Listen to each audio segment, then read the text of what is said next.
Hello বন্ধুরা, welcome back to my channel MG family চ্যানেলে সবাইকে অনেক অনেক স্বাগত ও অভিনন্দন জানিয়ে আজকে একটি নতুন ভিডিও শুরু করছি। সবাই কেমন আছো? আশা করি সবাই ভালো আছো।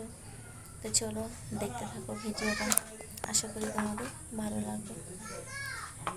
তো আজকের দিনটা আমার কাছে খুবই স্পেশাল, খুবই মানে এই দিনটার জন্য আজকে আমি মা ডাক শুনতে পেয়েছি। কি অবস্থায় বার্থডে বই আজকে কান্না করছে।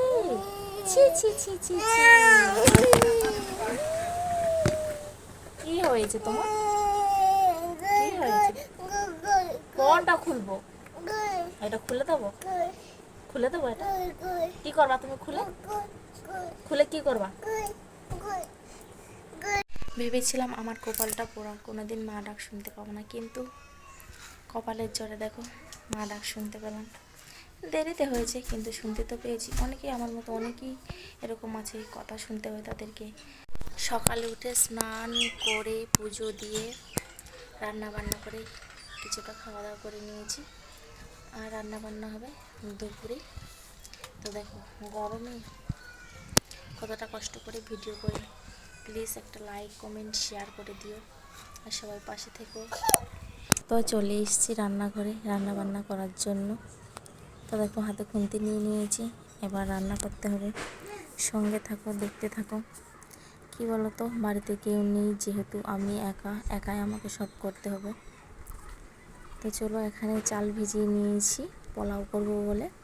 গোবিন্দভোগ চাল নিয়ে এসেছিলাম, আর গরমও পড়ছে বলে এদিকে ফ্যানটাও খাটিয়ে নিয়েছি। তো চলো, প্রচণ্ড গরমে আগে রান্না বান্না করে নিই। আশা করি তোমাদের সাথে শেয়ার করতে পারবো না রান্নাটা। বন্ধুরা প্লিজ কেউ স্কিপ করে যেও না, রান্নাটা তোমাদের সাথে শেয়ার করতে পারলাম না এত ব্যস্ততার মধ্যে। কি বলো তো, একজন ক্যামেরা ধরার লোক তো থাকে, সেটাও নিয়ে আমার, যেহেতু আমাকে একা একা করতে হবে সবই, তার জন্য আর সময় করে উঠতে পারিনি। তো দেখো এখানে সাজিয়ে নিয়েছি, তো ছেলেকে বসিয়ে দিয়েছি। বেশি কিছু আয়োজন করিনি, পোলাও করেছি, মিষ্টি নিয়ে এসেছি, কটা লুচি করেছি, পায়েস করেছি, মটরের ডাল। এই দিয়ে বুঝতেই তো পারছো, যেরকম আয় সেরকম তো ব্যয় করতেই হবে না। তো ছেলেকে বসিয়ে দিলাম। তো চলো সঙ্গে থাকো। অনেক কষ্টের ফল আমার এই সন্তান। কি বলো তো, মা হওয়ার অনুভূতিটা যে একটা অন্যরকমই, যারা হয়েছে তারা জানে। তা আমিও খুব কষ্ট করে মা হওয়ার সুযোগটা ভগবান আমাকে করে দিয়েছে, তাই আমি আজ মা হতে পেরেছি। কপালে ছিল তাই নিশ্চয় হয়েছি। মা হওয়ার পেছনে আমার অনেক জার্নি, যা বলে শেষ করা যাবে না। কোথায় কোথায় না ঘুরেছি, জীবনে ভাবিনি এমনও দিন আসবে, কিন্তু দেখো তবুও সেই দিন আমার জীবনে এসেছিল। কিন্তু সেসব দিনগুলো এখন পার করে গেছি।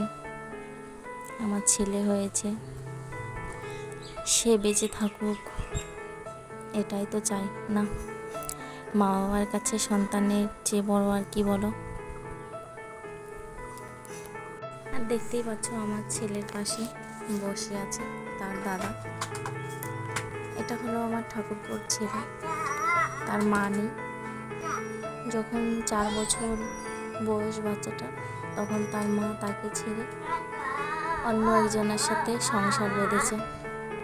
সে এখন সুখে আছে, কিন্তু বাচ্চার কথা তার মনে পড়ে না। সন্তানের জন্য একটা মা কত কাঁদে। আর দেখো, এটা মা যে বাচ্চাকে ছেড়ে অন্য কারোর সাথে সংসার করছে। তোমরাই বলো বন্ধুরা, তারা কি মা হতে পারে? মা নামে তারা তো কলঙ্ক। আমি যেটা বুঝি, সংসার ছাড়বো, স্বামী ছাড়বো, কিন্তু সন্তান কেন ছাড়বো?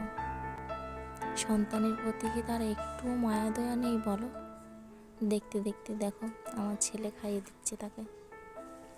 দাদা বলে অজ্ঞান, খুবই ভালোবাসে, সবসময় দাদা দাদা দুজনা মিলে খেলা করে সব সময়। গায়ে মেখে কি হচ্ছে, কিন্তু তবুও ও একা খাবে, আমি খাইয়ে দিলে হবে না। ও যেন একা একা খেতেই ভালোবাসে, যদিও বা ভাত খায় তবু একা খেতে চায়। দেখো, পায়েসটা খুবই পছন্দ লেগেছে আমার ছেলের, তার জন্য খুব তৃপ্তি করে খাচ্ছে। এটাই তো চাওয়ার, বলো? তাদের জন্যই তো সব কিছু, এত কিছু আয়োজন। তারা যদি খায় মনে শান্তি পাওয়া যায়, তাই তো? তোমরা কি বলো? সব কিছু রান্নাবান্না কিন্তু দারুণ হয়েছিল, খুব সুস্বাদু হয়েছিল। তো ভিডিওটা কেমন লাগলো সবাই কমেন্টে খাও। জানিও। সবাই সুস্থ থেকো, ভালো থেকো, আর আমার ছেলেকে প্রাণ ভরে তোমরা যেন আশীর্বাদ করো। একটাই আক্ষেপ থেকে গেল, তোমাদের সাথে সমস্ত কিছু গুছিয়ে শেয়ার করতে পারলাম না। যতটুকুই পারলাম ততটুকুই। দেখো, সবাই সুস্থ থেকো, ভালো থেকো। দেখা হচ্ছে আর একটা নতুন ব্লগে।